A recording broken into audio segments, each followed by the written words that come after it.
Joe Biden doctor Yunus বৈঠক, এই যে বিষয়টা যদি এইভাবেই বলি যে 3 দশকের মধ্যে এই ধরনের বৈঠক, মার্কিন প্রেসিডেন্টের সাথে কোনো সরকার প্রধান রাষ্ট্রপ্রধানের বৈঠক, এবং এই যে বুকে টেনে জড়িয়ে ধরা এই জায়গাটি, এবং পূর্ণ সমর্থনের কথা তো যুক্তরাষ্ট্র বলছেই।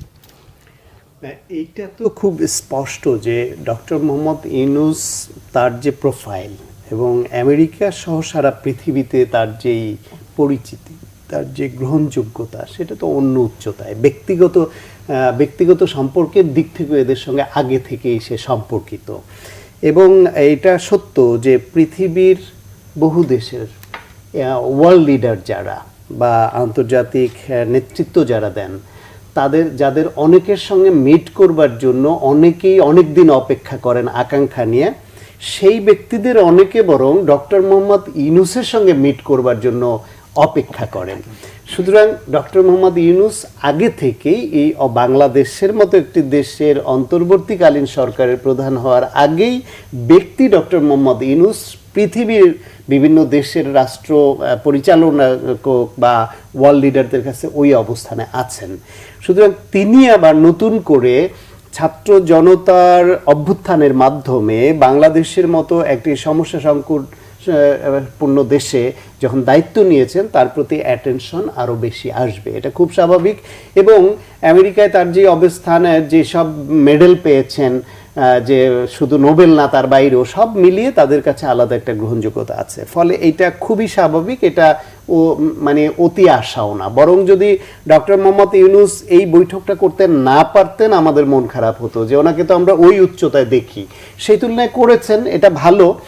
আর এর একটা ভালো দিক হচ্ছে বাংলাদেশে এই অভ্যুত্থানকে ঘিরে আমাদের প্রতিবেশী দেশের যে মিথ্যা প্রচারণা আছে, বিশেষ করে ইন্ডিয়ান মিডিয়ার যে মিথ্যা প্রচারণা আছে যে বাংলাদেশের উগ্রবাদের উত্থান হয়েছে, বাংলাদেশে সংখ্যালঘুদের উপর নির্বিচারে নির্যাতন নিপীড়ন হচ্ছে, এটা ওটা মিথ্যা প্রচারণা।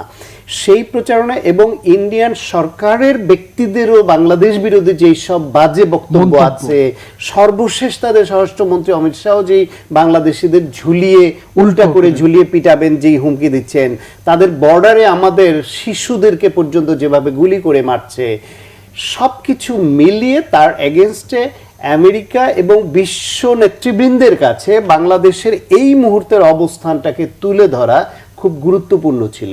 সেই সুযোগটা অন্তত ডক্টর মোহাম্মদ ইউনূস কাজে লাগিয়েছেন। এটা দেশের স্বার্থে অত্যন্ত বড় অর্জন আমার মনে হয়।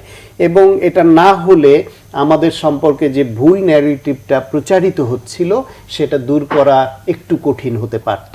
এইটা একটা। দ্বিতীয় হচ্ছে, যেটা সাকিব ভাই বলছিলেন, বাংলাদেশকে 16 বছরে আওয়ামী লীগ অর্থনৈতিকভাবে পঙ্গু করেছে সবচেয়ে বেশি। গুম খুন, বিরাজনীতিকরণ, রাজনৈতিক দলগুলোকে নানান রকমের চ্যালেঞ্জে ফেলা, হত্যা, হামলা, মামলা, এগুলো তো একটা মাত্রা। কিন্তু একটা দেশকে পঙ্গু করবার জন্য তার যে অর্থনীতি, সেটাকে পঙ্গু করে ফেলা, সেইটা টাকা দুর্নীতি, লুটপাট এবং টাকা পাচারের মাধ্যমে সেটা করেছে।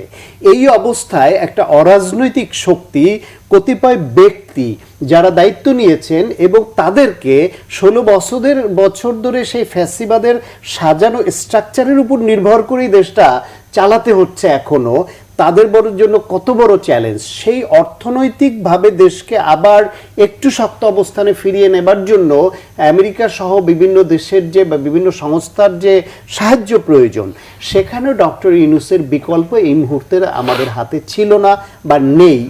সেদিক থেকেও তিনি এই যে বৈঠক বা এই অধিবেশন আমাদের জন্য খুবই আশাব্যঞ্জক।